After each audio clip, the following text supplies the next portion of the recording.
the purpose of this is to introduce what everybody more or less accepts as draconian legislation.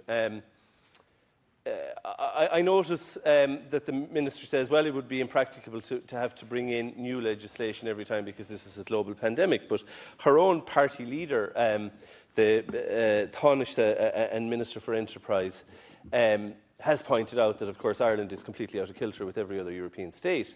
So I suppose my question would be, well, how's the pandemic different in Ireland to every other country?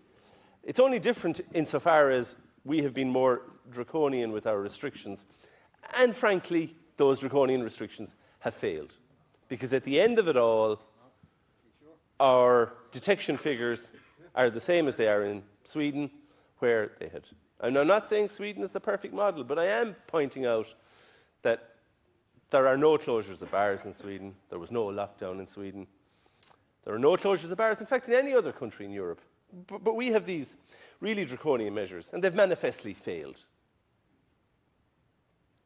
Or else the figures being provided by NEFIT on a daily basis are incorrect. And I don't for a moment believe that the figures being provided by NEFIT on a daily basis are incorrect. I believe that they are correct, and I believe that our figures are higher than in other countries because the strategy that we have pursued is failing, has failed, and is failing. And I don't say that with any joy. It's quite sad that given the sacrifices that people made in good faith, they cancelled foreign holidays. They were told foreign holidays are the great evil, must be avoided. Yet, you know, countries where they didn't do that are not having the same detection figures, but we are. So we have these really draconian restrictions, which have served no apparent purpose, because our figures are now, our transmission figures are higher than in other countries. Of course, we have failed to deal with the real clusters. Direct provision centres, I understand there's a discussion in NEFIT about that, but that it was advised by senior figures in NEFIT to others that, you know, you can't raise that, that would be politically sensitive. So we won't look at the we won't look at the direct provision centres. We won't look at the meat plants because, you know, they keep the show rolling here. They finance, God knows what they finance, but they clearly finance something. Otherwise, they wouldn't have been left do their own thing when bars were being hammered. So we're all agreed that even the bars themselves seem to have now bought in to this policy of the beatings will continue until morale improves, which is effectively what this piece of legislation is about, that we'll introduce more and more and more draconian legislation, make it harder and harder and harder. The guards, the ASTI have expressed reservations about it. Ordinary rank-and-file Gardaí across the state don't want it. They have said it's going to bring on Garda Síochána into disrepute. They have a job to do, and it's not to focus exclusively on bars as the government might have them do, because we have to scapegoat somebody for the failure of government policy. So we're going to bring it in, but we're going to have a provision where it will be rolled over. Does anybody in this House really believe that it won't be rolled over after November? Do they? Minister, do you believe, in reply to this, that this won't be rolled over, that you won't be putting down an amendment in a few weeks' time to roll it over? Because I know it's going to be rolled over, because that's the nature of giving powers to organisations.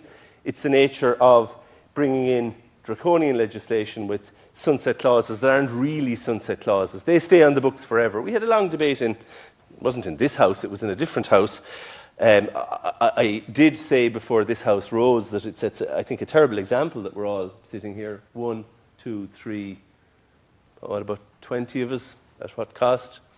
And we're asking teachers to go back into schools, and thankfully they are going back into schools, and thankfully, and it's a huge credit to this government, and in particular to teachers, boards of management and parents across the country, that we have got our schools open again.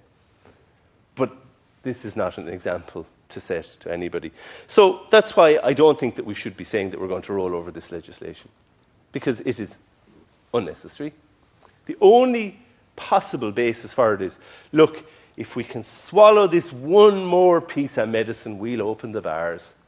Now, you know, this isn't about bars, or to me it's not just about bars, it's about society.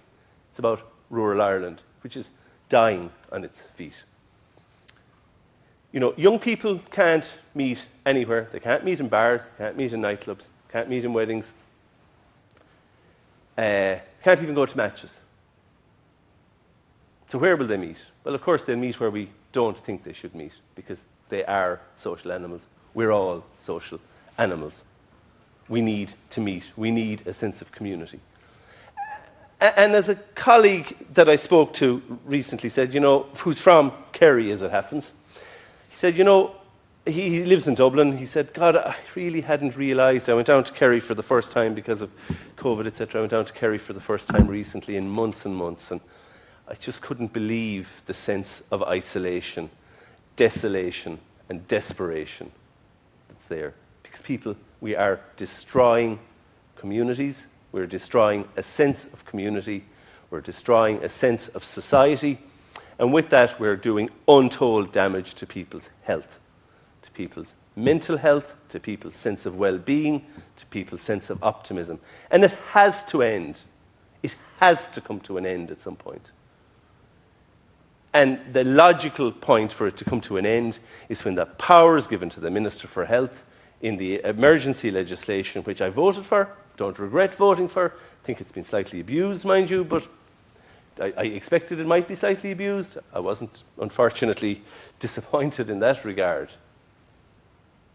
But I know the Minister for Health is going to put down a motion carrying on these powers, because that's what government departments do. They never relinquish power. And I know that the Minister for Justice is going to seek to roll over this legislation. And I don't believe that we can continue to roll over draconian legislation, which is having... I'm not a COVID denier. It is a very serious virus. It has killed people in this country. It will kill more people in this country. Everybody needs to be careful. They need to be cautious. But at some point, we as legislators in this House will have to trust people and say to them, be responsible. For God's sake, look after yourself. Look after your family members. Look after those with whom you come in contact. But we can't continue to do that through coercive criminal legislation. Not without destroying society, not without destroying individuals. It cannot continue indefinitely. Thank you, Deputy. So on that basis, I urge the Minister to put a proper sunset clause in place, a date after which these powers will not continue, especially given that any closure order made cannot be challenged. And Minister, you said you fudged it about how you challenge if a pub is closed for a day. And as I said earlier, this is a lot more than about pubs, but it is also about pubs in accordance to the long title.